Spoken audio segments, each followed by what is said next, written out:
Ngopo, Mbah? Bagong, aku minta maaf.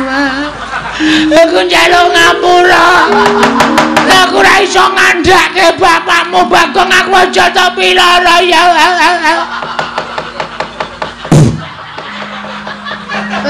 Cangkemku leboni walang. Njaluk ngapura ya, Bagong. Piye, Gong? Kok niki sing kudu menghakimi aku. Asli aku wis. Aku mangkel nek carane ngene iki. Saman bloko mboten. Aku ki ora ngerti. Aku ki ora ngerti tenan, Bagong. Wis, ora ngerti. Titeno. Tendangi siramu. Sik, Gong, sik, aja ngawur. Iki pendhita lho, Gong. Terus nek pendhita tok kurang ajari tok tendangi sirahmu aku sing ora trima. Arep dikaya ngapa iki gurune bapakku. Durna ki tau tate mulang ilmu karo bapakku. Kena kowe nesu ning aja terus mulasara kaya ngono. Bener Antasena. Matur nuwun ya Putu. Aku wis tak lindungi. Meneng wae tak rembuke sing apik-apik, Mbah. Iki lho cah Bampung ngerti tata krama. Ora terus apenake dhewe. Terus ra entuk ditutuk dijotosi ra entuk. Ora entuk.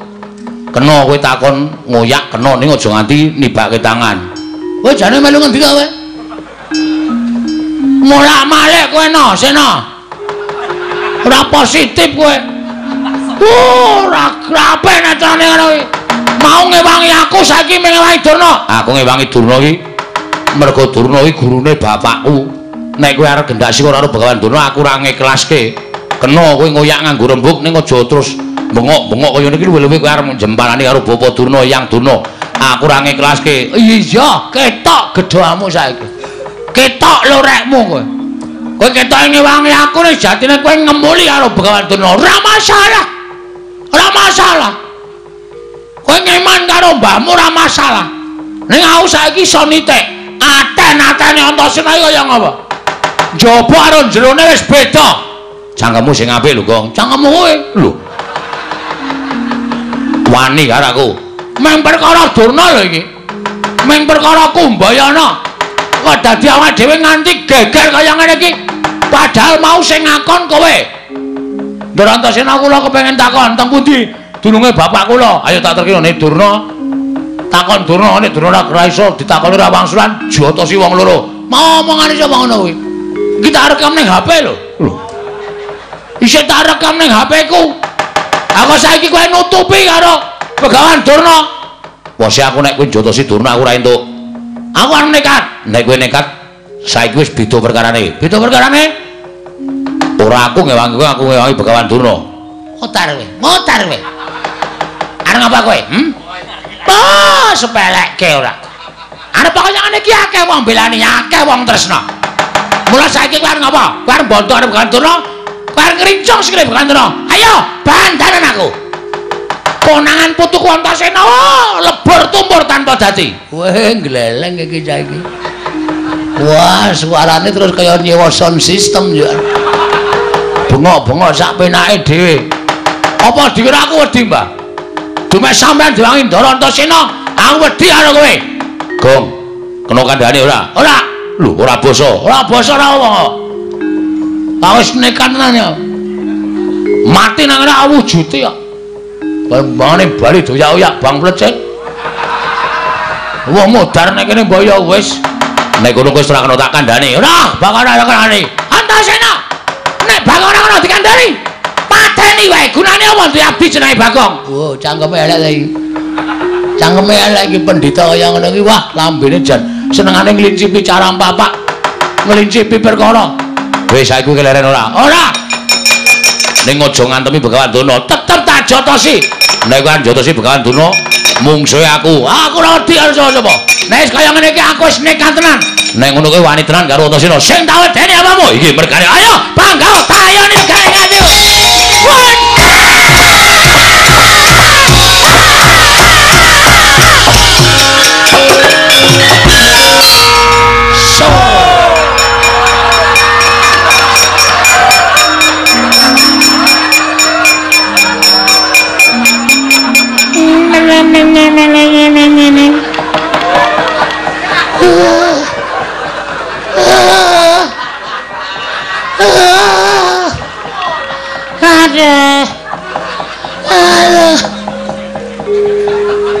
kok ora hafal sandiwara.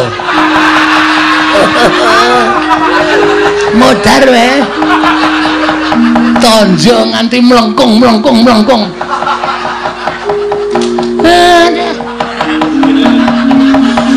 Te pasir. Pripun Kakang Durna? Kula mangga tang, Dek. Kula mangga tang. Boyok tugel. Waduh tenan niki. Mesti di gift. Napa? Di gift. Gift gak gelem gak kula. Mana wae lah eneng sing wangi. Lah tak gawa mlayu ketiwanan.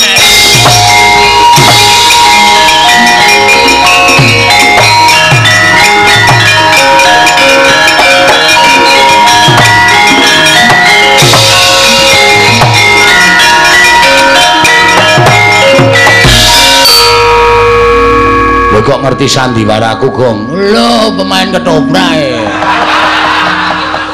Aku wis paham sampean kedap-kedip mripate. Lah wis oke. Ini jak Brahman iki. Kok Durna kok ya ora sadar. Dek gleleng banget. Barang sampean iki mergane pati kowe ya cancut tali wondo jebul tepat. Lek ku ngantem sajai keseron, Gong. Tak antem nggon cengel terus ndungkluk. Terus tiba ning lemah. Cacat ora ya. Cacat ning wis pirot-pirot kok. Nek kula ora pati parah wong kula nggon bathuk. Bathuk niku atos kok. Iya. Terus iki arep piye? Terus niki pripun? Kula ngendi? Jelas Durna ora ngerti. Janjane aku arep ngenehi dalan karo kowe ning aku wedi, Gong. Wedi masalahe? Nek aku katut-katut mengko aku nampa duka. Luwe-luwe aku bakal dipidana. Sebab ming ana siji sing ngerti, kudune ngerti ming ana siji. Sapa? Dewa.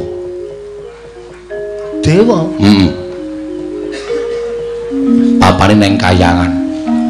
Kowe munggah ning Kayangan Suralaya. Lho, apa isih ana kereta? Lho. Nek jurusan Surabaya ki ndak mau jam 6. Suralaya basa. Wah, Suralaya to? Krunguku Surabaya. Suralaya. Terus matur Bathara Guru, bapakmu sapa? Nek Bathara Guru ora ngerti, tak bubarke murite. Lho. Murite sapa? Murite Bathara Guru. Bathara Guru ki udu guru sekolahan kuwi udu ning Bathara Guru. Oh, lho tak ketemu e. Tangane papat. Wah. Nek kosokan suwe kuwi. Lho. Kok suwe? Keleke papat e. Ndak sung kelek loro wis suwene ora jama-jama kok keleke papat. Kuwi Kayangan ana ngene takon, Bu Kulun, kula nyuwun prisa bapak kula sinten? Nek Bathara Guru ora ngerti, amuk. Kowe kok seneng banget nek ngajani aku elek kowe. Lah arep ngopo nek ora ngerti arep ngopo? Nek aku modar seneng. Iki mung titahe. Dewa kuwi wong sing nguasani Kayangane. Titah kaya aku nek nyawang karo kowe iki titah sing kena lara lumbeting pati. Maksudnya? Iso lara ning ora iso tekaning pati. Wah, malah rekoso lho kuwi. Nek upama lara nganti lara banget aduh monggo ora mudar-mudar malah kesiksa lho. Mbok kata-kata kuwi dilangi wae. Ora kena lara, ora kena pati, ngono malah penak. Kowe titah sing ora kena lara, ora kena pati. Nah, munggah ning Kayangan. Ora ana sing iso ngalahke karo kowe. Yakin aku sumpah. Menek nganti kula kalah cemplungke Kawah Candra di muka, tak susul. Wah, meng bluk iki menan. Iki meng kata-kata kosong iki mengane. Iki nek carane majalah ming pawarta sanes kasunyatan iki. Engko aku nyusul nek kira-kira kowe sing menang aku tak ning donya wae engko ndak dikira aku sing aja-aja karo kowe. Ngoten nggih? Iya. Oke, ora masalah. Terus Kayangan niku liwat ngabur. Wah niku tikete larang. Mabur piye carane kowe anake Semar? Ning nganti iso mabur percuma. Ala dene kuwi anake Semar, anak angkate Semar, anu mulai karo bapakmu sing tenanan ming mabur kok ora iso. Oke. Mang tonton Den. Wadake. Arep ngopo kowe? Matek aji. Tekan kayangan. Ya muga-muga. Blogogku kesatune to. Lit. Mal. Waduna. Menika mboten pangling kadi sowanipun Bagong wonten negari Ngastina paman. Lele. Adat saben iki sing sowan mesti Petruk. Iki kok Bagong sowan negara Ngastina. Inggih. Mbok menawi Bagong gadah wigatos nggih tumuli katimbalana. Waduna. Wonten dawuh. Mugi-mugi menika sanes impen ingkang badhe wababar dados kasunyatan. Dene sonten-sonten Bagong sampun sowan wonten negari Ngastina. Oh, katimbalana menapa wigatosipun Bagong sowan. Miturut praenanipun Bagong menika sajake kaya wong kesusahan. Kaya wong keserakat. Tumunten kaparingana nggih, kaparingana. Sedasa ewu napa gangsal 12.000. Supados enggal Bagong menika kesah saking Datlaya. Awang ngatasé kene iki nggon papaning para priyagung, papaning para luhur, papaning para nayaka punggawa, wong sing duwe derajat pangkat. Lah kok dienggo drajikan batur, dienggo drajikan Panakawan. Kakang Durna, pripun? Mbok nek ngendika niku sing penak. Mengke nek nganti arep mingsak Bagong nek nganti nesu karo sampeyan, malah kriwikan dadi grejekan geguyon tadi tangisan. Giri lusi jalma tan kena kinira. Aja sok kulina ngempukke watu ngatoske banyu. Bagong sowan menika durung karuan jejaluk. Kok malah sampeyan ngarani sing ora-ora. Paman Haryo, wonten timbalan gendel ranggur biyen. Kula badhe ndangu sowanipun Bagong. Panakawan Bagong. Badararja sak praptamu Bagong ana ing negara Ngastina. Panakawan Bagong. Nonamet pasang Kalimantabe tinebena ing ladune demawaing tawang tuwang linepatna ing tulak manuk podang. Kepareng kula ngaturaken sembah mambekti kula njenengan. Ya Bagong tak tampa pangestuku tampanono. Lha pundi nggo jimat paripe ndayanana ing kasantosan panemene Prabu Duryudana kula cancang pucaking remi. Dumaweng wijang rumketing gonggong. Ngandel ora. Kula cancang pucaking weni. Nun, weni. Oh dudu remi to? Dudu. Weni. Dumaweng wijang rumketing Werdaya. Ora gonggong? Ora. Rumketing Werdaya ndadosaken cahya nur cahya daging rakayuanan. Sinuwun. Ya Bagong. Prayoga nunggon ngadep sampun mboten kirang prayoga nggih kula ngabiyen sami kula mundhut. Panakawan Bagong Padararja sak praptamu. Pathak patih. Pathak ki sirah Nding. Patih Harya Sengkune. Wilujeng bekti kula kunjung ngene kene patih. Iya Bagong pangestuku tampanana. Kula pundi nggo jimat paripe ndayan ning kasantosan. Oh. Bagong Padararja sak praptamu. Remban, piye Bagong? Niki kula mengelek-elek. Kula mengemotke karo sampeyan. Aja sok kulina ngilani karo dadane wong liya, aja sok kulina ngiyas karo wong liya. Arepa Bagong niki pasuryane ra iku ketok memelas. Ning sapa sing ngerti nek Bagong niku pancen kere? Ning arepa kula niku macak kere kaya ngoten. Kula niku wong desa. Wong desa niku nek sugih ra ketara. Pancen sandangane pating sleber. Sleber iki apa? Pating slawi ora karo-karuan. Nek lunga mung nganggo caping, ning lemahku nek mung guruki ndiasmu iso. Ngandel ora. Senengane ya wis ngembe dhisik kok. Wong Bagong iki wong glelenge ora jamak kok dimbe. Ngono. Sokalima didol didu karo lemahe Bagong nek nganti nggon aku kalah karo Sokalima. Sokalima kuwi sampean ora tuku. kae ora ana sertifikate mergo kae bumi perdikan. Paringane Sinuwun Ngastina. Kowe nek ora dikai Saka 5, kowe iki ya kere, Dur. Semangkean. Apa kowe ora sadar? Apa dikira aku ora ngerti ceritamu? Kowe iki diangkat dadi gurune Kurawa Pandhawa mergo kowe pamer kabisan. Njupuk Gendhaga isi Lengatala nganggo suket dom-doman terus didadekke gurune Kurawa Pandhawa. Ning biyen kowe dek jaman Satama isih enom, isih bocah. Kowe turut prapatan ngemis ming goleke sego sepincuk Satama. Kapok ora. Senengane kok ngembi karo wong pengalaman. Nyepelekke, aku rene iki ora ngemis. Aku rene iki ora njejaluk. Ning aku ana wigati. Karo anak Prabu kan. Sinuwun Prabu Duryudana. Oh iya Bagong, aku njaluk ngapura ya Bagong. Agene ra urung debat piye? Lho. Kok nantang karo aku rumangsane nyepelekake. Oh iya njaluk ngapura sing wis ya wis. Sing ana dibuang sing becik digoleki aku njaluk ngapura. Aku ora sengaja yen to aku ngece karo kowe. Cethu nang kuping. Untung aku iki wis ngrumangsani tuwa. Aku wis semoh kaya enom biyen. Upama aku jiwaku ijik enom, tak ajiar nang kene. Ya njaluk ngapura. Wis ya wis. Ora sok ngembe, aja mengkale kula. Karo sapa wae iki aja rumangsa sampean duwe derajat, duwe pangkat, aja sampean duwe derajat sing dhuwur, duwe pangkat sing dhuwur, anggere karo wong tok ndak sirahe. Tok sepelekke, aja kaya ngono, Mbah. Ora ndek kanca nek carane ngono kuwi. Arep cantrikmu akeh, arep sing do suwita siswamu akeh, nek sifatmu kaya ngono kuwi. Cantrikmu lek tresna ya mung mergo kowe duwe ilmu. Nek kon tresna karo awakmu blas ora ana sing tresna.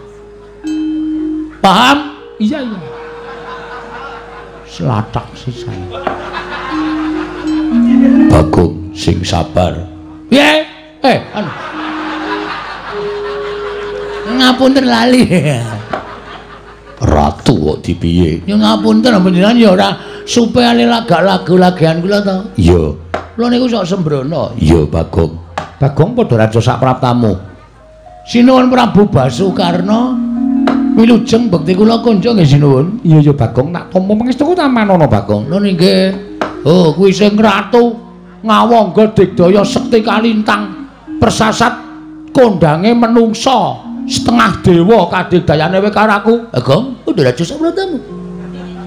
Manten mundur karena wilujeng ya pregan ya Bagong. Aku kowe kok mangkai 10.000. Kowe tak andani ya, Dur. 10.000 ki nang omahku ki ora ana ajine. Kowe ngerti nek aku dong tengok ning ngarepan. Wong mantuk karo aku 10.000. Meng mantuk tok ngono, aku mantuk langsung tak bandem 10.000. Dadi kok aja ngece karo aku. Ning nek ngundang Mas Bagong 15. Nek liwat karo muni kanjenge 150.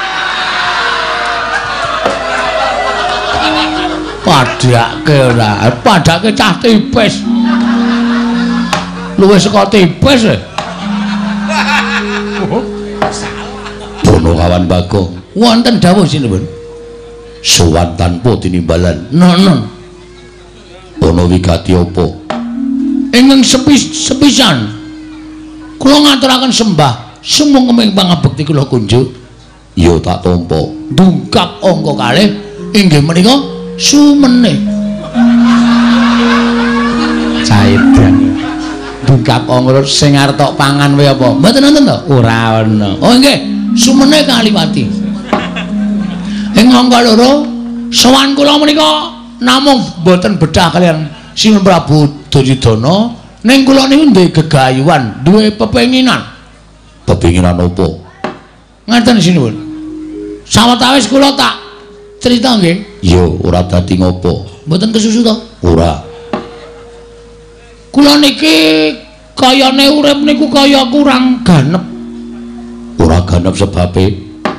Sebabe kula niku kok ngajan-jane kepengin to sing jeneng wong urip niku ora kudu ngabekti karo wong tuwa. Upamane wong tuwa niku wis ora ana, ya saora-orane anak niku ndongake ana ing pesareane wong tuwa. Yo. Ning kula niki ora iso berbuat seperti ngono. Kula ora iso kaya ngoten niku merga kula niku mboten dong. Bapak kula niku asline sapa? Terus kula niku nuwun sewu nek bapak kula niku isih niku daleme teng pundi nek pun mboten wonten sareane teng pundi kula ajeng ndongake bapak. Kenapa kowe goleki bapakmu teko mapan negara Ngastina? Niki wonten sing aja-aja iku lho. Sing aja-aja iku sapa? Pria bertopeng hitam. Tegese piye? Tegese urung iso tak aturke inisiale sapa. Masih dalam rahasia. Didhawuhi supaya ngopo? Didhawuhi supaya kula niku nyuwun priksa karo Pendhita Kondang Monyor-monyor. Kalau kengrat pendhita sing pancen wis anjayeng bawana inggih menika Begawan Durna. Mila kula nyuwun mampun nggih sinuwun. Sowan kula menika mboten kan betah kaliyan panjenengan ning kula betah nyuwun ngambil Durna sekedhap kemawon. Bakal mbok apa? Durna ajeng kula takoni bapak kula niku sapa? Nek Durna ora iso wangsulan, Durna kula kan minggat saka negara Ngastina. Cocok aku ketoke. Nek ora ngono ndak tuman wae. Pendhita kok omongane kok marayati panas. Dipun paringaken kemawon nggih. Nggih. Nah ingaten Bawadura kedah sapejagung lan Penebagung menika langkung merayogi Penebagung. Bawadura kula wonten dawuh nggih. Bagong sowan betah kaliyan panjenengan. Lho. Betah kaliyan kula? Inggih. Wigatosipun? Monggo dipun rembak piyambak. Kula caosi kamardikan Bapak Prembanduna. Durna panalingane lumajaring ratri. Kinenggak jangganira kapisanan.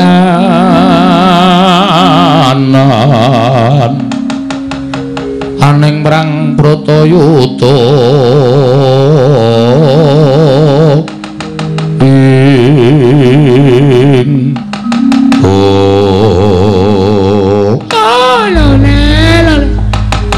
Endos walu gembol manyar-manyar joneng dungkul wana dadi asas dadi wana. Bagong, nun. Ngendikane ana Prabu Duryudana kowe butuh karo aku? Nggih. Butuhmu karo aku ngapa?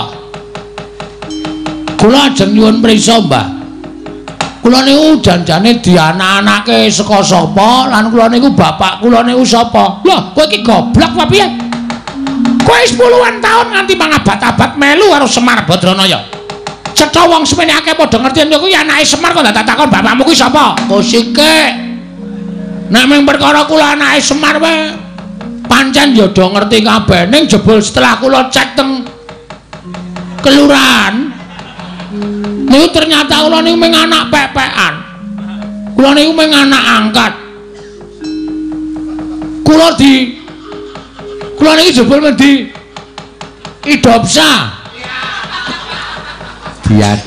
adopsi karo Semar. Lah asline kula niki pengen goleki karo bapak.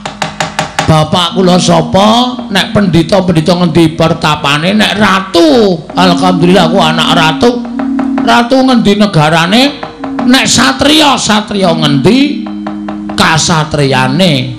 Lah kok dadi kowe takon aku? Ajarane sampean pendhita ampuh.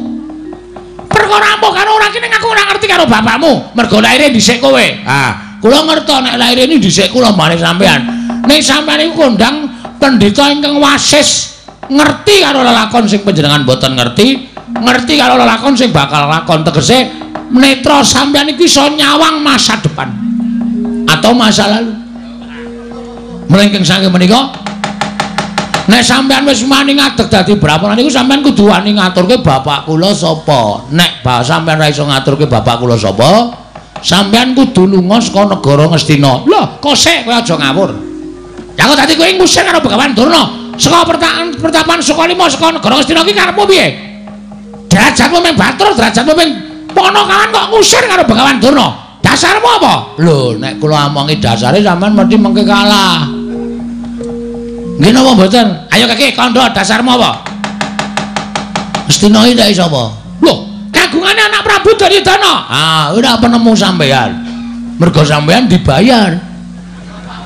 Dibayar karo anak Prabu anak Prabu terus iki dibayar karo Sunan Prabu Ngastina. Tumuli sampean ngakoni nek sing duwe Ngastina niku Prabu Duryudana nek janjane ora, Mbah. Ngastina niku nggone Pandhawa. Mergo sing dadi ratu sadurunge Pandhawa utawa anak Sinuwun Prabu Duryudana menika inggih menika Prabu Pandhu Pramuka. Ngawur. Prabu Pandhu Dewayana, Prabu Pandhu Dewayana. Niku Nalendra Ngastina. Apa ta sebabe? Kok Sinuwun Prabu Pandhu kok ora maringake negara marang para Pandhawa? Sap iki sebab disingkat dadi Sap. Sap Prabu Pandhu Dewayana dibanjut karo dewa. Dibanjut karo dewa nalika Prabu Pandhu niku nyuwun ngampil titiyane Sang Hyang Jagat Girinata inggih menika Lembu Andini dinggo titiyane Dewi Madrim. Dudu Bathik Madrim lho. Dewi Madrim. Nganti Prabu Pandhu sumpah menawi simpulun Sang Hyang Jagat Girinata menika maringaken ngampil Lembu Andini benjang pejah kula sagah manjing wonten ing neraka. Ngoten niku. Monggo Prabu Pandhu pun nate nampi sumpahe Kidang Kimindama. Do nalika Prabu Pandhu bedak wonten ing alas ana kidang loro lanang wadon arep do piye? Ora usah tak genake, sampean wis ngerti dhewe jaman sampean karo jaran. Hus. Melancang ucapmu, ayo wis ngono kuwi. Lagi do ambus-ambusan. Jeneng Prabu Pandhu dipanah. Terus Badar Resi Kimindama nyupata karo Prabu Pandhu. Pandhu ana wong arep sakaron sih, ana wong arep saresmi kok tok ganggu. Mula kowe iso nek nganti wani campur karo bojomu ing kono bakal tibaning pesthi kowe tekaning pati. Sedhe Prabu Pandhu. Piye ndek bojo loro? Lah iso digapak-gapake.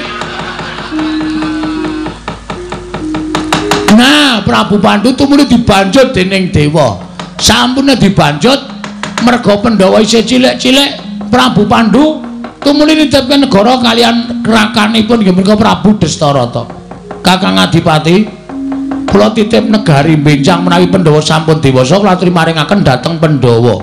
Ning wangune Prabu Destarata ngemut gula krasa legi luwe-luwe diojo-ojoki karo kiwa tengening Prabu Destarata, ya kuwi adine Ipe. Adine Ipe, Prabu Destarata sapa? Aku. Wis ngaku wonge wis ngaku.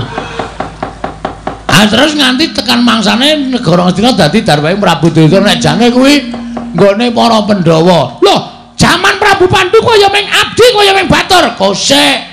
Sing yasa Ngastina iki Prabu Sentanu. Aku ya momong, Mbah.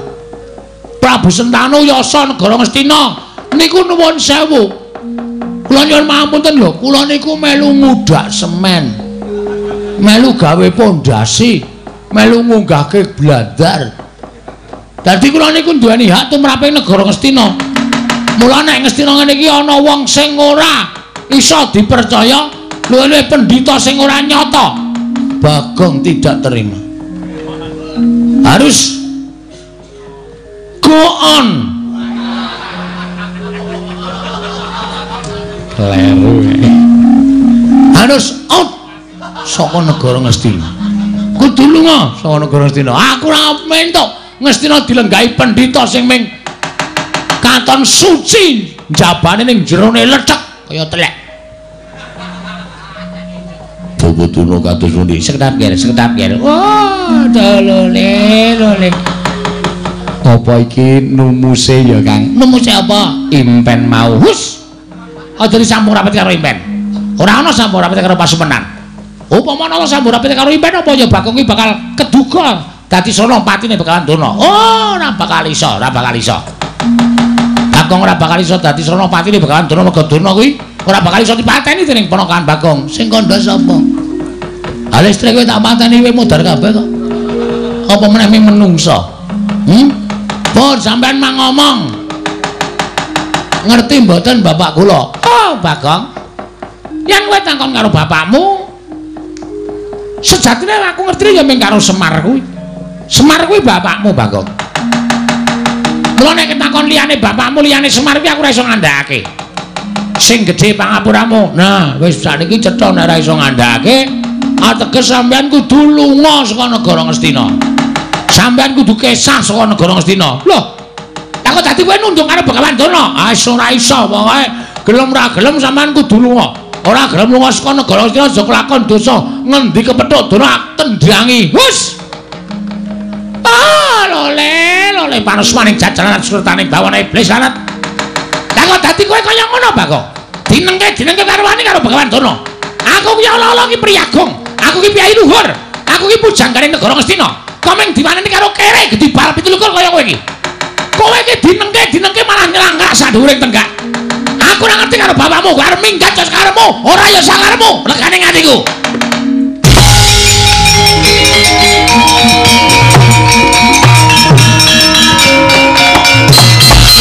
Loh, kowe kaya ngadeg.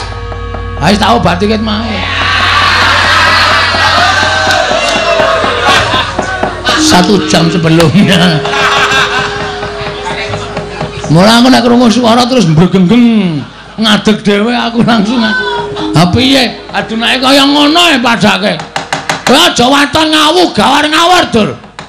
Kowe ngunekke aku wong gedhi bal 17 wong elek nyolok mripat. Kebangetan nggamu nyuwara kowe. Wis ora iso nuduhke bapakku sapa? Kowe sing ngunekke karo Bagong, kowe nang ibarate kaya ngutek-utek macan turu mbeda. Raja Singa. Singa barong. Penyakit to. Pancen penyakit ya, Dur ya. Lho kowe wani marang krek ning ngarepe Begawan Durna. Sing tak wedeni apamu, ha? Sing tak wedeni apamu? Nek meng kowe nesu nek aku ora wedi, aja kok kowe. Prabu Duryudana kon nesu. Bagong ora wedi. Sengkune iki apa? Kon nesu sisan. Prabu Karmen, ya. Karna iki kon nesu. Aku ora wedi. Karta Marma Sato sak kancane, Karta Dendha, Karta Piya, Karta Adang. Kabeh kon nesu aku ora wedi. Bagong nek nesu ora ora diusaha-usaha. Dadi aku wis niat tenan bengi iki. Nek pancen sapa sing tak takoni, bapakku ora do ngaku, ora ngomongake Nalendra Brahmana. Orang ngomong ke Satria, Senopati, Lurah. Aji ada apa? Padak ke apa? Manggil tenan aku. Ngaku lah bapakku sapa? Aku ora ngerti. Wis tenan ora ngerti. Ora ngerti. Tanteni sak rampunging pasewakan, tak adiang kowe ning jaba. Bar bali liwat ndi? Aku cecek nang ngarep gepura negara Ngastina. Durna ketok Jyatasi. Mboten sah lole-lole ditanggung kok ya. Wong sampeyan iku Bagong teko ya wis ngeras suarane ora penak. Nek kira-kira sampeyan ora ngerti rak ya ora ngerti tenan. Nek ngerti ya mang duduke. Kula mboten ngerti Dik Patine, mboten ngerti nggih pun. Omong opanane karo Bagong. Oh, Bagong, aku ora ngerti tenan ya, Gong. Aku ora ngerti tenan. Kowe aja maksa karo aku ya, Bagong. Nek liyane kowe sing nesu mbok kena aku wani nek kowe nesu, aku ora matamu wae aku wis gila, Bagong. Mata kok gedene kaya ngono kuwi. Kuwi mata apa-apa? Aduh, gek abang kaya ngono kuwi kowe nek nesu mendelik kaya ngono kok matamu kaya ndok ceplokan. Muni piye kowe? Muni mripat ku ndok ceplokan. Ora muni tak tambahi brambang tak ajar.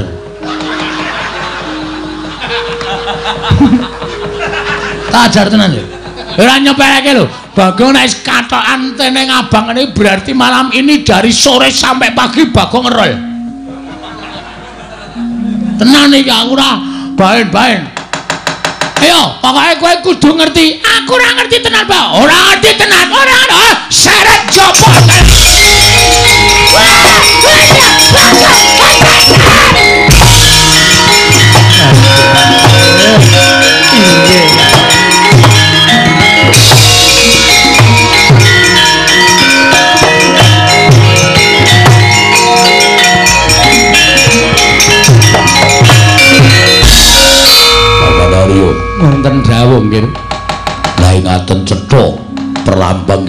nampi bawa Durna badhe nandhang kesisahan krana kula nampi Paramita lumantar merganing pasumenan. Inggih. Menika lajeng kados pundi? Kula semanggaken dhateng Paduka Anak Prabu Ngastina mangkebyake para Sata Kurawa. Kon belani Bapa Durna Bagong dikroyok aja nganti cilik lara gedhe tekaning pati pujangganing negara Ngastina.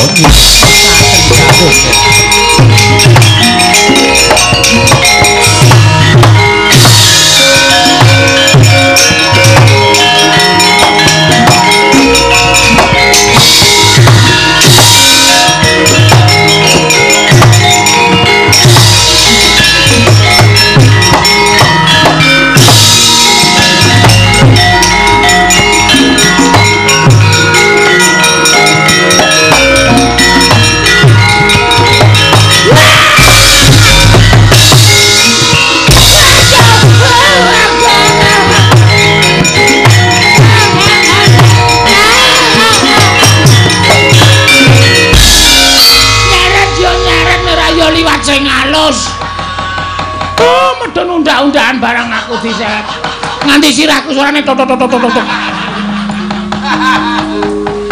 Apa ora kowe? Nyepeleke. Aku nek wis nesu ora baen-baen. Oh, kowe engko tak kandhake bapakmu yang kowe gawe geger negara Ngastina. Omong. Semar tak pasung ning pawon. Ora bakal wani Semar ngelekke karo aku. Gareng wis tak ancam, Petro wis tak ancam. Truk, Reng. Ya bengi iki arep dadi lakon. Nek kowe arep ngisuh ngandhane awak. Kampak sirahmu. Do pucet sirahe. Mula bengi iki aku gleleng tenan. Oh, kowe engko bakal dikeroyok dening Sata Kurawa. Piye? Keroyok dening para Sata Kurawa. Lho, Bagong rene iki ora mung ijene. Lho. Kowe nggawa kanca? Nggawa. Wong pira? Wong 5. Papat 5 karo aku wis pas. Arep perang par gonggong.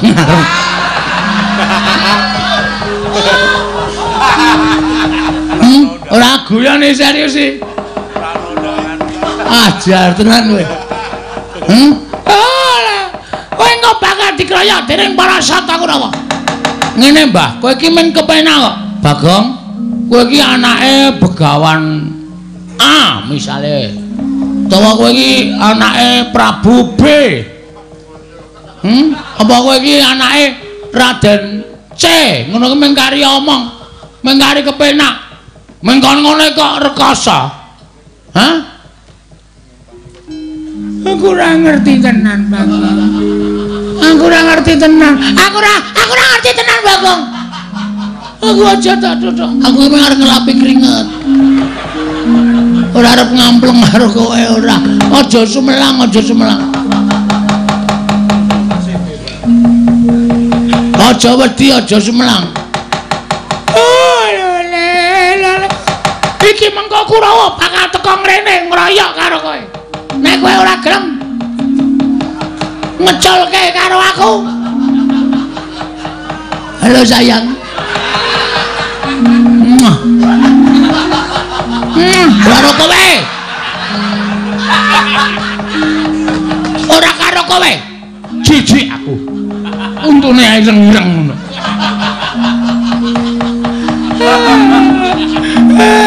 Ayo kowe mawar ngundangke Kurawa ngeroyok aku to saiki Nolea. Nolea sapa? Sapa botoku Nolea?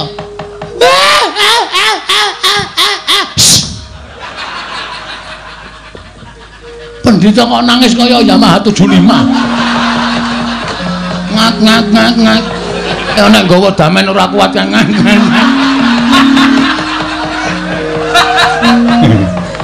Piye, Gong? Mboten ngerti wonge. Lho, ora ngerti. Mboten ngerti jare pendhita pengpengan. Mboten ngerti kula kok dadi ora dong niku. Terus kula ngancam nek pancen ora ngerti jauh diajar ya kula seret saking Datraya. Bagus. Mergo sing dadi harapane menungso, kowe takon karo sak pepadane menungso, Begawan Durna kuwi saora-orane iki gurune bapak. Bapak kowe satriya pengpengan kowe Suwitara Durna nek Durna ora weruh, gunane apa nggo sandangan cara pendhita? Gunane apa nganggo sandangan cara brahmana? Teteli sandangane. Teteli, tunake katoke cawet. Goleke pentul jepreti. Aduh. Kurang lakone wis mules aduh. Aduh, Bagong, aja ngono ya Bagong. Aja kaya ngono ya Bagong, aku wegah tenan Bagong. Kowe kudu bloko ora boko iki. Alga Joko wis nang mburi lho. Ngati-ati lho. Mas aja diperai. Mas aja diperai. Kok kaya ana campur sari to, Den? Lah piye? Ndelok sik ning Durna Cekeli. Yo, ndelok sik Durna Cekeli.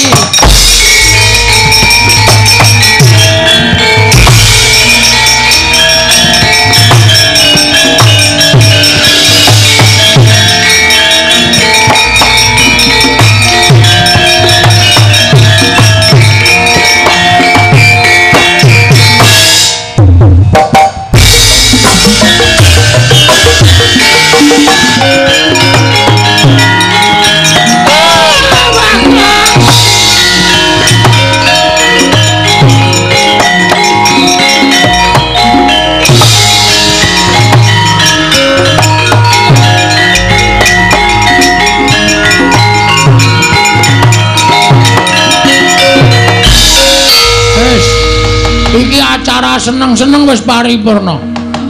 Lagu terakhir ya kuwi Liwung. Kowe saiki ngaku ora wis tak nehi kesempatan tak nggo mikir selama aku ndelok bintang tamu. Iki mau kowe tak kon mikire wadene kowe ora iso menehi keterangan karo aku.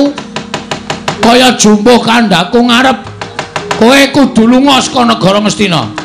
Ora iso menehi keterangan karo Bagong. Percuma kowe dadi pujangga negara Ngastina. Aku ora ikhlas nang Ngastina dilenggahi pendhita kaya kowe sing ora ana nyatane legane ati.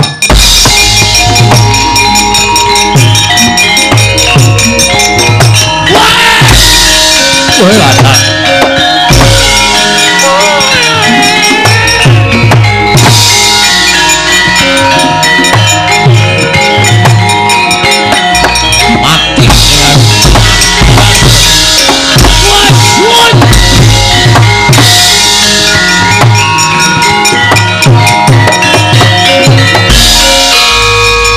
kebangul mungguing ayuto kebabak bawatnya bentar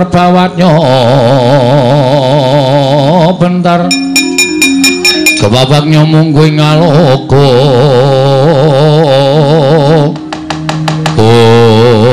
menungso ratatanan indah derajatmu kedibal kuming ponokawan wani gawe geger negara Ngastina malah kowe wani nyempalani karo bapa Pranembanduna. Bagong, aku sing ora nrimake sawangan Kurawa segelar papan bakal sak biantu karo bapa Pranembanduna. Apa bareng kira aku wedi ha? Blas ora ana wedine aku. Nek meng Kurawa wae aku ora jinjo mula aku wani ngeret-eret Begawan Durna pancen tak pancing niatku men Kurawa nesu karo Bagong. Nah, dipangan umpanku karo kowe Karta Mandel. Karto Marmo. Arep ngapa kowe? Arep nganu ngajar Bagong ora wedi aku. Bali ora kowe. Sesuk ora bali, saiki ora bali. Bali nek wis entuk keterangan karo Begawan Durna, ora entuk keterangan saka Begawan Durna, taunana Windarana ora minggir saka pawan kene. Kendharat tanganing Karto Marmo. Panggah tayani gane ati.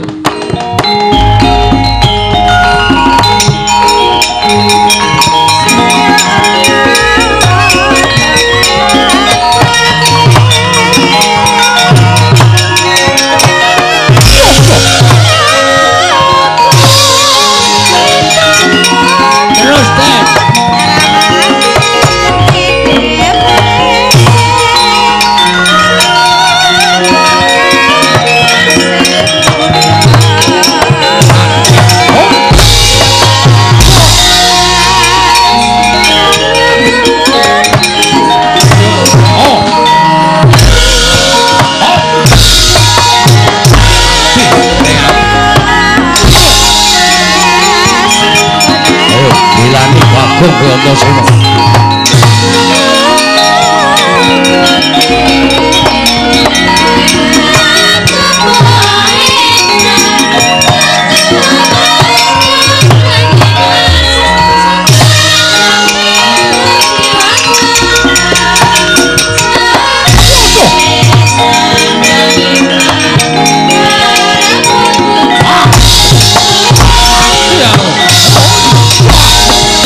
Cocok tibak jebol dadam.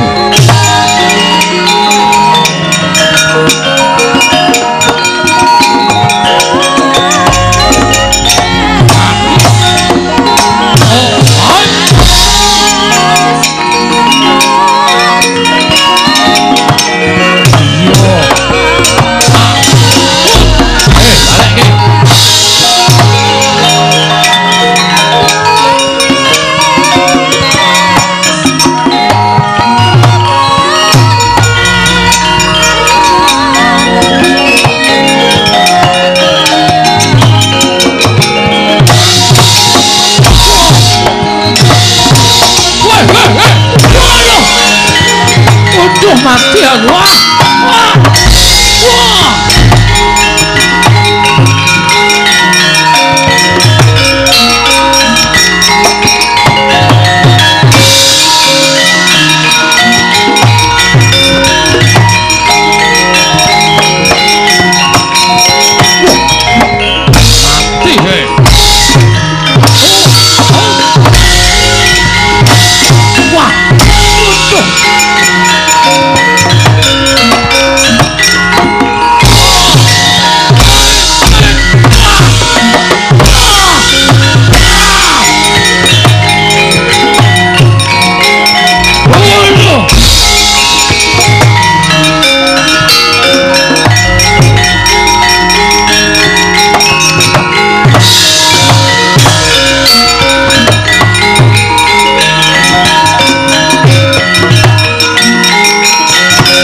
Wah.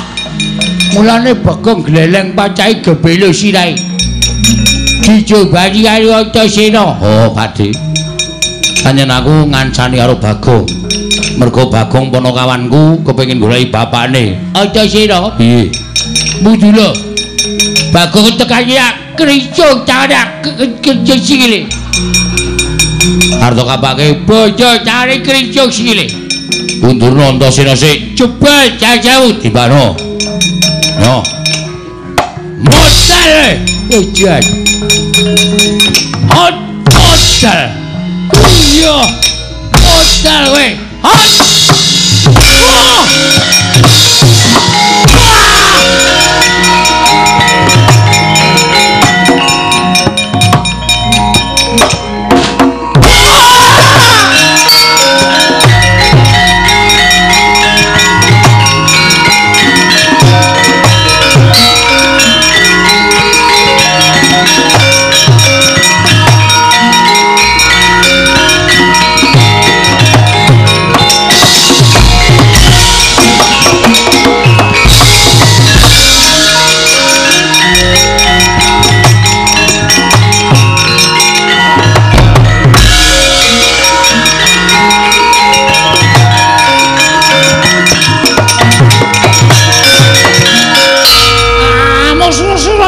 Jajah merata imbagian padha-padha. Coba Bagong. Kowe aja gawe kisruh. Negara Ngastina ayo bali bapa begawan Durna. Ora ngerti sapa bapakmu. Mula kowe aja budhek banyu bening kahanan negara Ngastina. Kowe bali ora? Aku ora bakal bali. Tahu nono Windana ora bakal bali. Bajigur kowe ngecek aku kowe. Kowe ngecek kowe ora ngecek. Wong gagape kok arep gleleng. Hah? Sawangan, Kartomarma, Surtayu. Kabeh mundur. Lah kok kowe wong ngomong ora cetha arep gleleng. Arep dor. Wasem. Durung tekan nggone wis dijebloke. Ayo, arep ngopo? Titi bantanganku kekrakon titi njongek-krek nyawamu. Ya. Kowe iso mateni Bagong bumi langit tangkepnya. Gek diantemnya. Edan. Iki ikhlas lahir batin, ora ikhlas sebab apa-apanya. Tak jajal wong gagap ki omongane piye? Antemane piye, guys? Gak omong wis. Gak omong gak ngantem wis. Kok kowe omong klerak-kleru.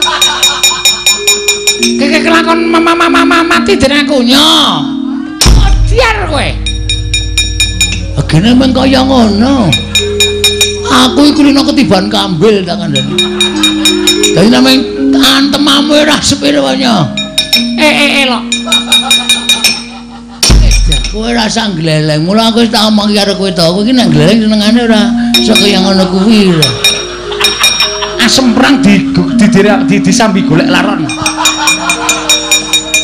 Kayane kaya eman-eman iki nek nggon aku wis tak campuri ndok. Kemanja banget. Ayo nana pancen kowe. Titik. Oh, mencok raiku barang temenan. Wah, walesen. Cici traksi. Aku walesen. Kepiye? Aku walesen kowe ora mundur, mungsuh Bagong tijungake nyawamu kowe.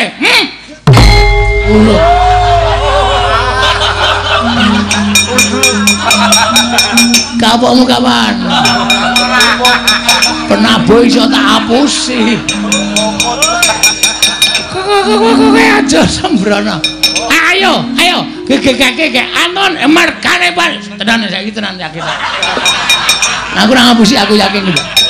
Ndak aku kudu dihapusi pengrawit cilaka aku mati jeneng aku.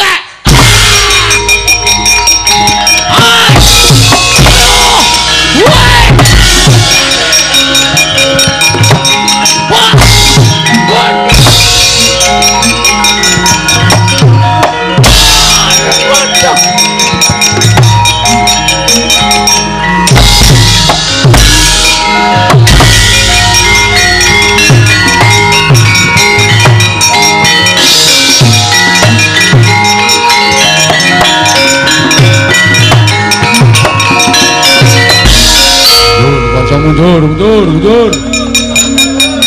Bagong ngamuk Dewangi Antasena. Kurawa bubar maut mundur. Mundur.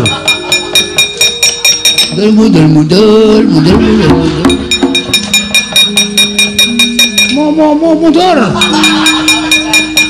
Interaksi barang ya wis perang. Pun man. Ketemu sapa? Ketemu sedulur. Lagi ketemu Bagong. Mungsuh Bagong kok kalah nek cara aku isin. Nah, kula kok biasa. Ora isin. Isin gone ngendi? Isin iku dienggo meremilang. Bagong sajake bar meguru anyar. Kuku antem sirahe rapopo man? Suarane mak klothak. Kok kaya ngantem bathok klopo. Wonge ngletak. Sing ada memendono matane. Terus kula citrasrah mundur iki merganing patimu bres. Kowe diantem Udan. Oh. Wong edan ora Candas aku digebuki terus mangkel man. Pun cici cilaka nek ming musuh padha satriya wae ora masalah. Nek mungsuh wong edan-edan ngoten nika Kurawa kalah isin menang ora kondang. Nggih ta? Heeh. Mula niki sing dadi tok sumbering perkara niku Bapa Penemban Durna. Bapa Durna di Bapa Durna diwenehke kalih si sapa jenenge Bagong mawon terus mengke pripun supaya ana penyelesaian permasalahan. Iya. Neng Mang dudu. Nek nganti niki mengke sesampeyan tetep ngetapke para sasata Kurawa nyenyemelangi mah. Bapak Bagong nek ngamuk medeni. Pun kula semanggaken. Piyene kancamu piye? Isih ora Kurawa? Nek isih kon maju, kon methuke Bagong. Nek Kurawa entek patihe ngene, uwek-uwek cangkeme. Is. Aku kira melu apa-apa. Aku kira melu peperangan iki. Wis tak anggap melu kowe. Anggere Kurawa isih ngroyok Bagong titenono. Aku nek saya mangkel. Ora kok Kurawa sing tak bondo kabeh. Ning klebu ratu Ngastina melu tak bondo legane ngatiku. Weh, lagi wae.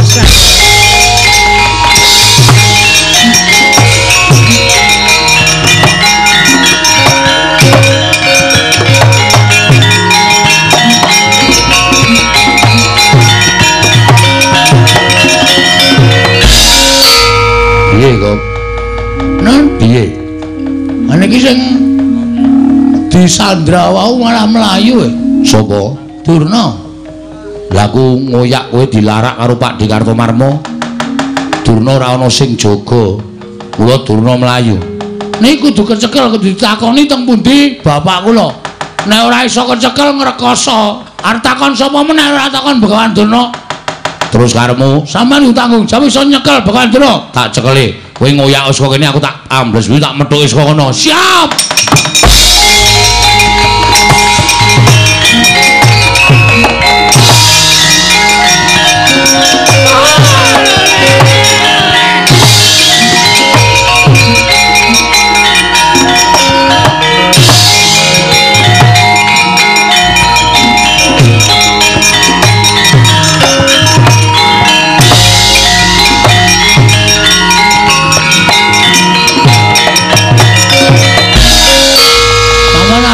Endi Mbah? Kula niku mung jane mung arep takon karo sampean, mawang sulan. Nek sampean ora iso wangsulan, sampean kudu lunga saka negara Ngastina. Wis niku mawon titik. Syarate mung niku mawon. Ora werna-werna. Bagong, aku kuwi ora ngerti tenan ya, Bagong. Kowe iki ya aneh kok takon karo aku, nyatane uripe iki dhisik kowe karo Begawan Durna kok dadi kowe takon aku. Ora ana jamal mengertasi aku kok ngerti karo wong tuamu ki sejatine sapa iki aku ora ngerti. Sampeyan niku dadi pendhita sing ampuh. Panjen. Mula sampeyan kudu bloko. Aku ora percaya sampeyan ora ngerti. Mula sampeyan kudu bloko kali kula nek sampeyan tetep ngandhake ora ngerti, aku ora trima tenan. Bagong aja Bagong, ora iso. Pak Candala bondo, lebonge pakun jalan, pakake macan. Jane ora mlayu.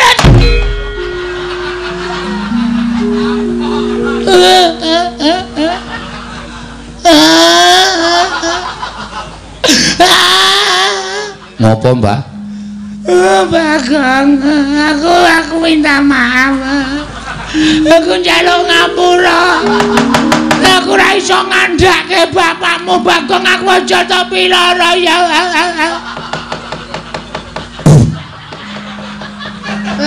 Cangkemku leboni walang. Aku njaluk ngapura ya, Bagong. Piye, Gong? Kok niki sing kudu menghakimi aku. Asli aku wis. Aku mangkel nek carane ngene iki. Saman bloko mboten. Aku ki ora ngerti. Aku ki ora ngerti tenan, Bagong. Wis, nek ora ngerti, titeno tendangi siramu. Sik, Gong, sik, kowe aja ngawur.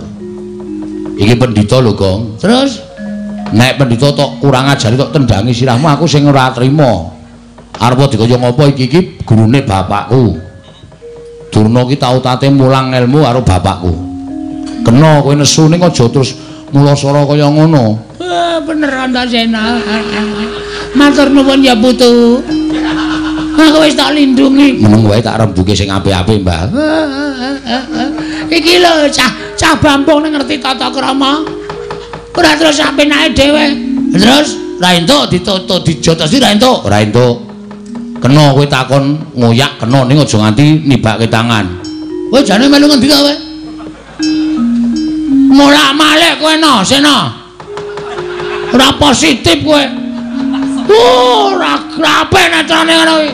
Mau ngewangi aku saiki ngewangi Durna. Aku ngewangi Durna iki mergo Durna iki gurune bapakku.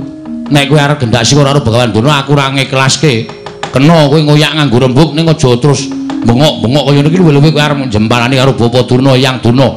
Aku ora ngiklaske. Iya, ketok gedhamu saiki. Ketok lorekmu kowe. Kowe ketok ngewangi aku nek jatine kowe ngemuli karo Begawan Durna. Ora masalah. Ora masalah. Kowe ngeman karo mbahmu ora masalah. Ning aku saiki iso nitik. Aten-atene Antasena kaya ngapa? Njaba karo jerone wis beda. Cangkemmu sing apik lho, Gong. Cangkemmu kowe. Lho. Wani karo aku. Meng perkara Durna lho iki. Meng perkara Kumbayana. Kok dadi awake dhewe nganti geger kaya ngene iki. Padahal mau sing ngakon kowe. Ndara Antasena kula kepengin takon teng pundi dununge bapak kula. Ayo tak terkira nek Durna. Takon Durna nek Durna ora iso ditakoni ra wangsulan jotosi wong loro. Mau omongane sapa ngono kuwi? Iki tak rekam ning HP lho. Isih tak rekam ning HP ku. Aku saiki kowe nutupi karo Begawan Durna. Wes aku nek kowe njotosi Durna aku ora entuk. Aku arep nekat. Nek kowe nekat saiki wis beda perkarane. Beda perkarane? Ora aku ngewangi kowe, aku ngewangi Begawan Durna. Motar kowe. Arep ngapa kowe? Sepelekke ora. Arep kok nyangane iki akeh wong belani, akeh wong tresna. Mula saiki kowe arep ngapa? Kowe arep bontok arep Begawan Durna. Kowe arep ngrincung sikile Begawan Durna. Ayo, bandanan aku. Konangan putuku Antasena lebur tumpur tanpa dadi. Weh, gleleng iki saiki. Wah, suarane terus kaya nyewa sound system ya. Bengok-bengok sak penake dhewe. Apa dikira aku wedi, Mbah? Dume sampean diwangi Ndara Antasena, aku wedi karo kowe. Gong, kena kandhane ora? Ora. Lho, ora basa. Ora basa ora wong. Kok wis nekat tenan ya. Mati nang ora wujude kok. Bangane bali doyak-oyak bang plecet. Wong modar nek kene mbok ya wis. Nek ngono wis ora kena tak kandhane. Ora, bakal ora kandhane. Antasena. Nek bakal ora kena dikandhani, pateni wae. Gunane apa duwe abdi jenenge Bagong? Oh, cangkeme elek ta iki. Cangkeme elek iki pendhita kaya ngono iki. Wah, lambene jan senengane nglincipi cara papak. Nglincipi perkara. Wis saiki keleren ora? Ora. Ning aja ngantemi Begawan Durna, Tetep tak jotosi. nek kowe njotosi Begawan Durna mungsuhe aku. Aku ora wedi karo sapa. Nek wis kaya ngene iki aku wis nekat tenan. Nek ngono kowe wani tenan karo Antasena. Sing tak wedeni apamu? Iki mergane Ayo, bangga tayoni gawe ngati.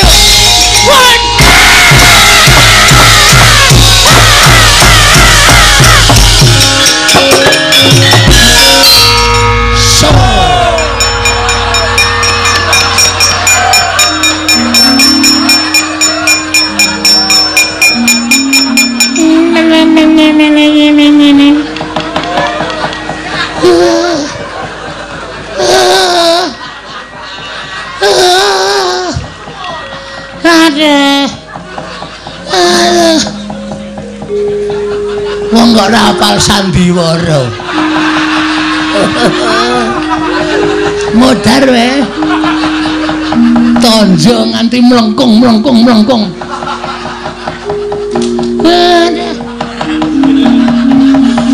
De pasir. Pripun Kakang Durna? Kula mangga tang. Kula mangga tang. Bayak tugel. Waduh tenan niki. Mesti di gift. Napa? Di gift. Gift kok ya gelem kok kula. Mana wae lah eneng sing ngewangi. Lah tak gawa mlayu ketiwanan.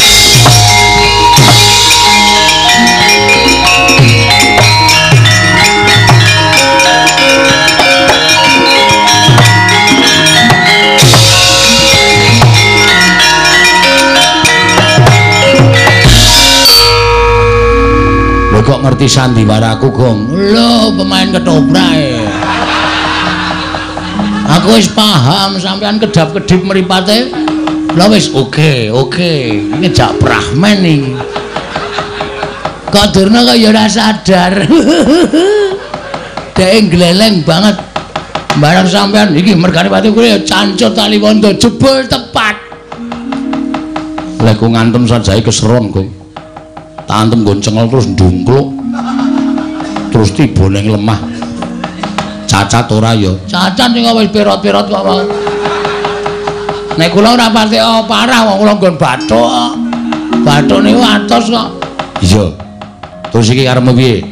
Terus niki pripun? Kula ngemundi jelas Durna ora ngerti. Janjane aku arep ngenehi dalan karo kowe ning aku wedi, Gong. Wedi masalahe? Nek aku katut-katut mengko aku nampa duka, luwe-luwe aku bakal dipidana.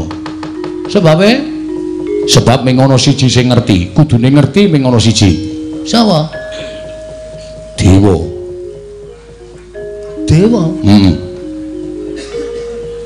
Papane ning Kayangan. Kowe munggah ning Kayangan Suralaya. Lho, apa iso ana kreta? Lho. nek jurusan Surabaya ki ndak mau jam 6. Suralaya basa. Wah, Suralaya to? Krunguku Surabaya. Suralaya. Terus matura Bathara Guru, bapakmu sapa? Nek Bathara Guru ora ngerti, tak bubarke murite. Murite sapa? Murite Bathara Guru.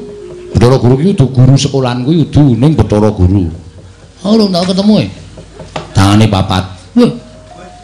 Nek kosokan suwe kuwi. Kok suwe? Keleke papat e. Mun susuk kelek loro wis suwene ra jama-jama kok keleke papat. Kuwi kayangan ana ngene takon, Bu Kulun, kula nyuwun prisa bapak kula sinten? Nek Bathara Guru ora ngerti, Amuk. kowe kok seneng banget nek ngajani aku elek kowe. Lah arep ngopo nek ora ngerti arep ngopo? Nek aku modar seneng. Iki ki mung titahe.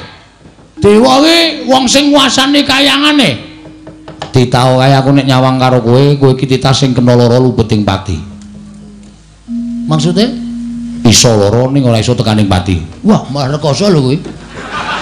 Nek upama lara nganti lara banget aduh monggo ora mudar-mudar malah kesiksa lho. Mbok kata-kata kuwi dilangi wae. Ora kena lara, ora kena pati, ngono malah penak. Kowe titah sing ora kena lara, ora kena pati. Nah, munggah ning kayangan.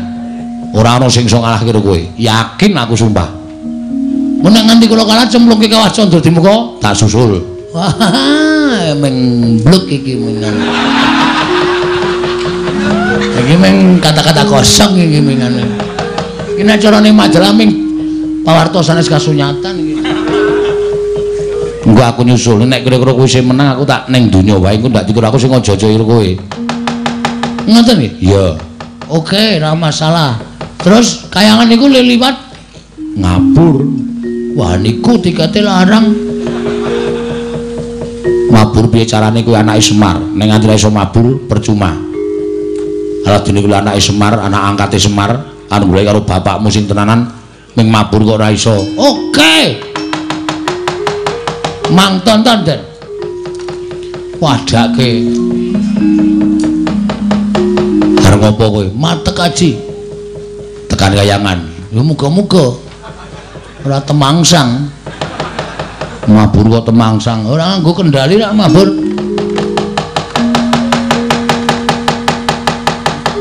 Loh, mripate merem-merem. Menengo ta iki lagi ndonga. Mah dilokke ora wis men. Ciripit gula batu kejepit. Ciwalang kaji koko belu dem-dem. Ciripit gula batu kejepit. Ciwalang kaji koko belu dem-dem. Ciripit gula batu kejepit.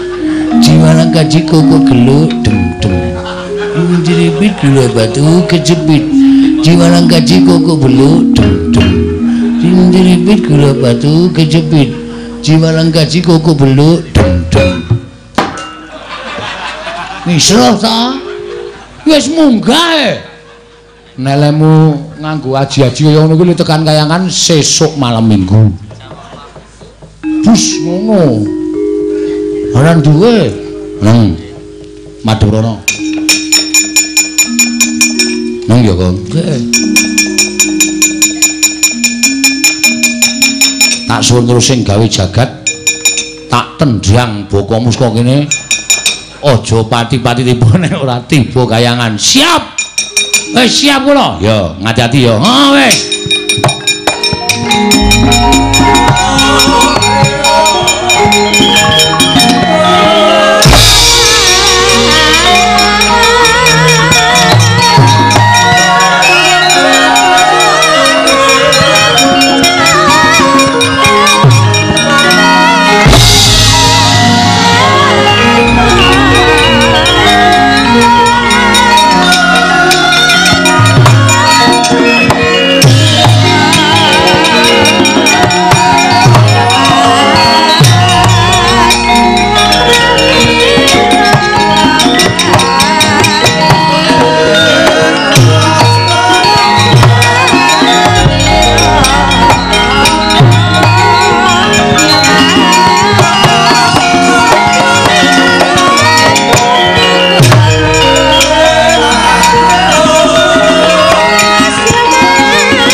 Sinungwati jagat kinari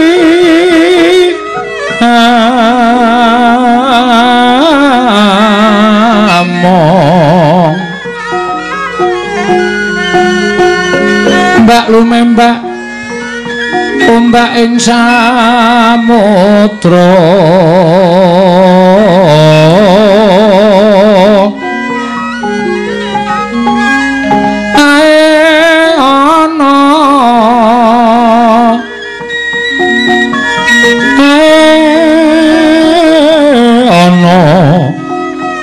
bali lumut ambragantung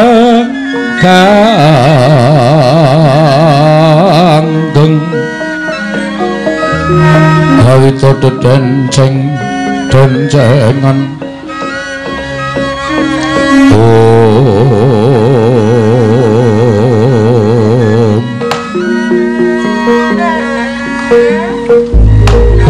Mas Tunomo Sidam karing bawana langgeng Kakang Narada Kakang Resi Kanika Putra perkencong warudayong Pak Pong Bu Bolong kali cedhi sapa sing gawe punapi di Kakang rumaos bingung raos sing manahipun ingkang rayipun Manik Maya ingkang sekawit kamontenan kayangan katingal ayem tentrem nanging dumadakan wonten hawa panas ingkang sumundul wonten ing ngawiyat Kakang Narada menika saking dayanipun menapa nuwun pamunten Di menika mujudaken satunggiling pandangon menapa panodi dumapipun Ngara Gusti Pangaludal sebab paduka menika dewaning para dewa nalindraning para jawata mesti kemawon boten badhe kekilapan dhateng mubah musikin titah nanging sebab menapa dene paduka dadak ndangu dhateng Ngara Gusti Pangaludal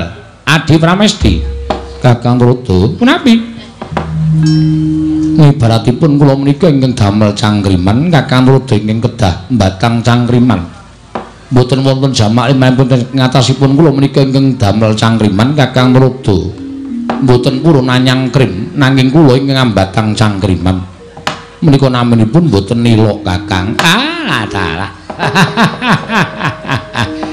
inggih menawi kula mekaten kula badhe munjatung sapa paduka Adi Pramesti Bathara Guru sejatosipun kayangan menika mboten wonten lemah sangar kayu waing pandhita malik tinggal menawa dene wujuting satriya ingkang seleh kasatriyanipun tuwin ambrahmana menika babar pisan mboten namung mugi antatosna ing kawuningal bila jagat geger menika dipun sababaken namung tingkah lampahipun titah pujangkara ingkang mboten gadhahi derajat tuwin mboten badhahi kaluhuran wonten ing ngarsa paduka Adi Pramesti Bathara Guru namung titah menika kawula alit nanging nadyan kawula alit kawasa akarya gara-garaning kayiwangan lan mugi antatosna ing kawuningal menawi Adi Pramesti Bathara Guru menika mangke boten limpat boten pinter anggenipun nangungkap dhateng lampaning jagat tartemtu badhe ngembet utawi dabe malembar wonten ing kayiwangan Suralaya mriki lho Di menika ingkang dados kuwatos sing manahipun Ngara Gusti Pangaludal Adi Pramesti Bathara Guru rikat lampahing rata tan pantara prateng sukuning argaram kang tumingal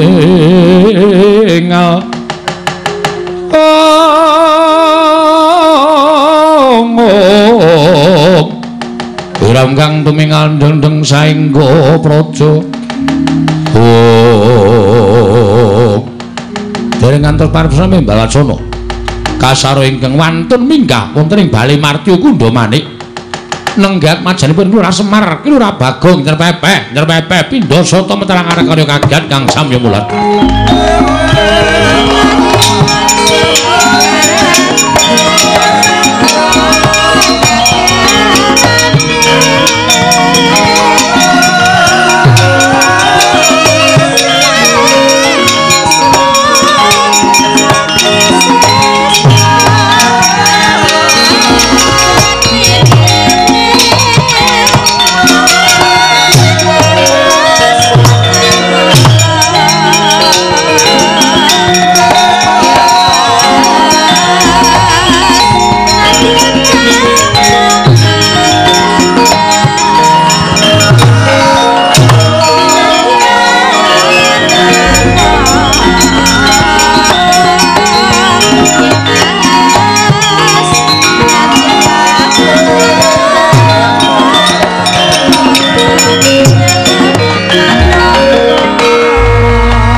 Wanita kang nyarwangsit pindha kumbang pindha kumbang ngajaping tawang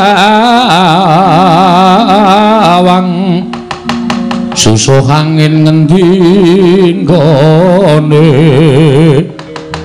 oh talala apa ta ora lidhok ujaring wong daplok inggih menika dititah ingkang kula ngaturaken damel gara-gara wonten ing jagat Bagong Kakang nggih mboten kinten babar pisan teka Bagong karya gara-gara ning Kayuwangan ing mekaten tumriki timbalan menapa wigatosipun Bagong sowan mongko tanpa tinimbalan Ponokawan Bagong Padhararja sak prapta kita Ponokawan Hong ilaheng Gus Agak kita nganggo sebutan dewa iki piye Karang kula mun mapan wonten ing kayangan menika kedah saged genepi dhateng tata krama. Lah ning ora kena titah ora kena nganggo hong ilaheng. Awi kena iki bacut ya Pukulun. Ya wis teruske. Awi kena mangastu manana Mas Sidam. Pukulun Bagong kula ngaturaken sembah sungkem pangabektinipun ing ngabdipun Ponokawan Bagong Pukulun. Iya Bagong. Pukulun ana apa? Menawi Pukulun Bathara Guru astanipun sekawan menika nggih pados kaos wonten pundi Pukulun? Rak tenan ta. Iki senengane apa-apa kok ditakokke kok. Asal usule wong pinter iki mergo ora isin tetakon. Ha nggih ta Pukulun? Cobi niku nek tuku kaos menungsa lumrah, monggo tangane papat. Napa bolongan siji dinggoni wong loro? Napa mboten sesak?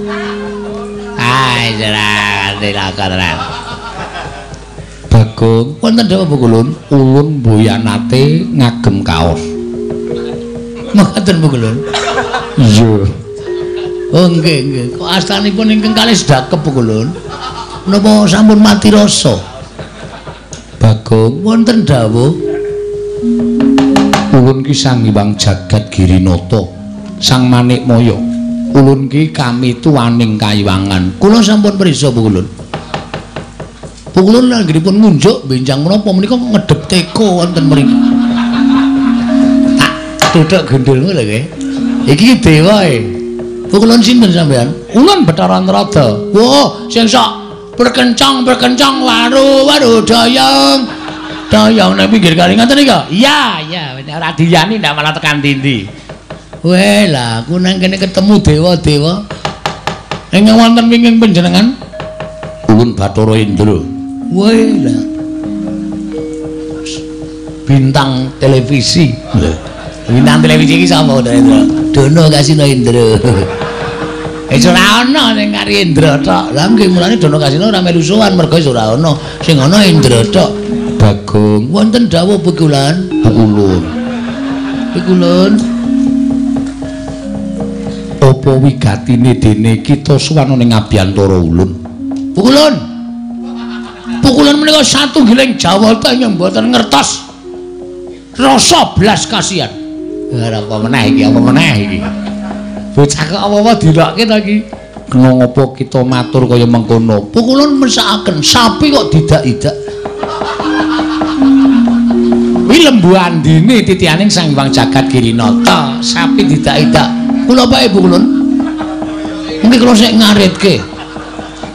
Bagong kita aja edan. Bola bae nek bocah ndugal kewarisan. Nggih Pukulun, apa wigatine? Sepisan kula ngaturaken sembah pangabekti kanja wonten ngarsa paduka Pikulun Sang Hyang Jagat Dunia. Jagat Giri Pratingkah. Nyun ngapunten mboten apal Pukulun. Jagat Giri Pratingkah ulun tampa pangestu ulun tampanana kula pundi nggo jemet paripe mugi anadosna engkau napa katentremaning manah kula Pukulun. Iya Bagong dene dukap ing ngangka loro Pukulun panjenengan menika sesembahanipun para titah wonten ing ingkang gesang wonten ing Madyapada sedaya para titah menyembah lan paduka Pukulun mboten wonten ingkang mboten nyembah lan panjenengan. Mula panjenengan menika satunggiling dewa ingkang mangertos dhateng mobah musik ing titah. Pukulun Berarti sampean sok ngertos nek kula dong kali bojo kula. Mbuya Bagong. Nun mbuya. Bois kok mbuya. Mbuya iki ora. Wah, ya ora ngerti kok. Tak kira nek bois. Ing ngangkat 3 sejatosipun manah kula menika menangis Bu. Ati kula menika nangis. Sebab menapa? Kula menika mboten nate tepung kalian tiyang sepuh kula. Bagong, apa? Wis basa wonten dawuh. Kita iki piye kok dadak nangis ati kita? Wong wis ditetepke kita kuwi anake Semar. Bong. Kamu tukang bohong. Malah nyanyi barang. Kita kuwi anake Semar, dudu. Semar ki meng bapak angkat junjung. Semar ki bapakku Pupon. Ngoten. Dadi asline kula niku anane Bagong urip ana ngalam padang, mesti eneng sing anak-anake. Ra mungkin menungso kok mledhek saka watu. Ra mungkin. Ra mungkin kula kok tiba-tiba wonten druk langsung teng rumah bersalin. Tanpa ana simbok. Ra mungkin kula niku diciptake saking tumindake bapak kalih simbok. Mula kula ajeng takon bapak kula sejatosipun menika sinten Bu Kulun? Bagong. Dalem Ulun critani. Waduh suwe iki. Mbuya. Ulun tak crita kelawan jeneng kita. Kita kuwi sayekti mbuya dianak-anakake. Sabab ngerti yo. Kita kuwi asale saka ayang-ayangane Kakang Ismaya. Nalika semono jeneng kita kuwi dudu Bagong nanging Gombak. Ombak. Ombak dengkulmu kuwi ora. Satemene kita kuwi tuwa dhewe tinimbang Petruk karo Garing. Nanging gandeng kabeh mau pinesti kita tumuli dadi nom. Sing dituwake Garing karo Petruk. Ning sejatine kita kuwi asale saka ayang-ayangane Semar. Mula yen to kita goleki kelawan wong atuwa kita ora bakal ana. Ngono Bagong critane. Kok kaya ming dapusi ta ya? Ora mungkin wong kok digawe saka ayang-ayangane Semar atene ayang-ayangku dhewe tak gawe wong wedok ayu. Terus tak pek dhewe. Sampeyan ampun ngayara. Ampun ngayara. Ampun gawe cerita sing ora nyata. Niki kula wis tekan sirah lho emosi kula. Kula bar ngamuk teng Ngastina. Durna bar tak palu sirahe. Niki kula munggah teng kayangan wigatine nyuwun priksa kalih sinuwun pukulan Bathara Guru. Bapak kula sapa? Kula omong namung wangsulane Bagong, kowe dumadi saka ayang-ayangane Semar. Kita kuwi ora dianakake lan kita kuwi ora dikandhut dening suwijining wong wadon. Emakku padake cah cilik. Emakku kudu ana. Ra mungkin bapakku ora ana. Bagong kita ki aja ngeyeli wong kulon maneh kaya wis mata wis ngendika apa anane kowe meneng wae mbah tak jengking lho kowe meneng wae sing dadi ratu ning dewa sapa Iwang Kulon Bathara Guru ha wis dapukmu apa ulun kami tuwa nek ora ana gendruan meneng wae kami tuwa kok rewel Kulon iya kula nyuwun priksa Bu Kulon Kulon kedang paringi dawuh, sinten bapak kula? Ulun wis matur apa anane. Ulun ora percaya. Ulun sapa? Ulun iki. Naming crita kula dadi ayang-ayang ora percaya, yakin sumpah ora percaya. Kula mah nek diawan yang diwangsuli kaya ngono. Yen kita ora percaya kita moh kita arep apa? Tantri maneh Bagong. Ora mung jagat sing kula obrak-abrik. Kula ora iso nduduke bapak kula sejatine aja takon dosa. Klimpangke saka sira kanca wani.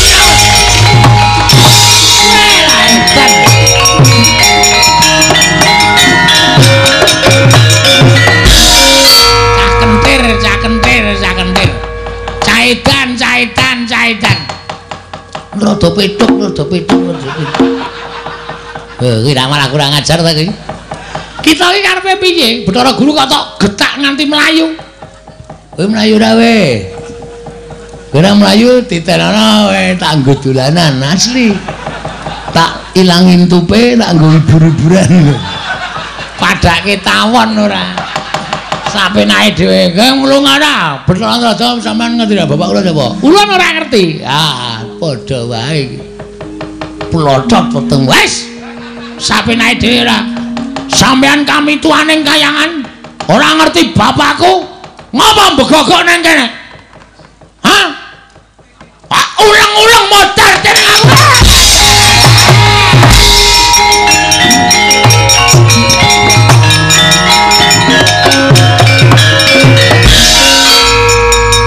Bagong wong kang kaya kowe padha karo wani marang kadewatan. Iki putrane Bathara Guring ngangka catur Bathara Indra ingkang bakal mbondo lawan kowe. Yen perlu tak lebokke ning kawah Candra Dimuka. Kowe sing tak lebokke ning lemari es. Ayo, selamat datang.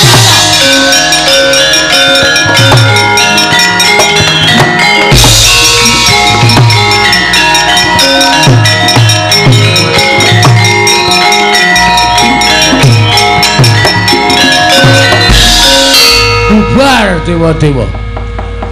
Gleleng tenan Bagong bengi iki. Dewae kalah karo aku.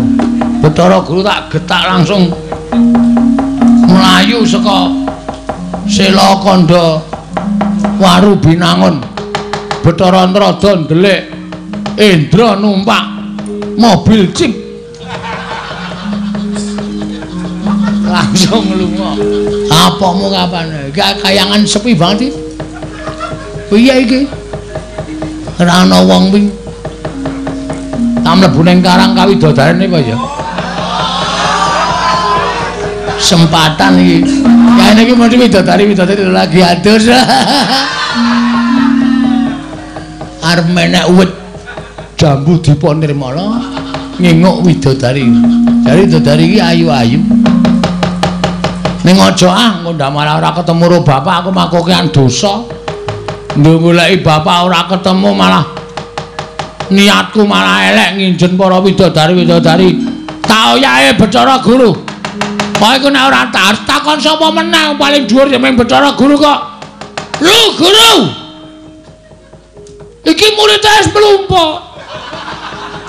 Kowe arep mulang ora? Malah mlayu. Hei. Omar Bakre. Jan wis nek ora ngono Bathara Guru, ayo aku ki takon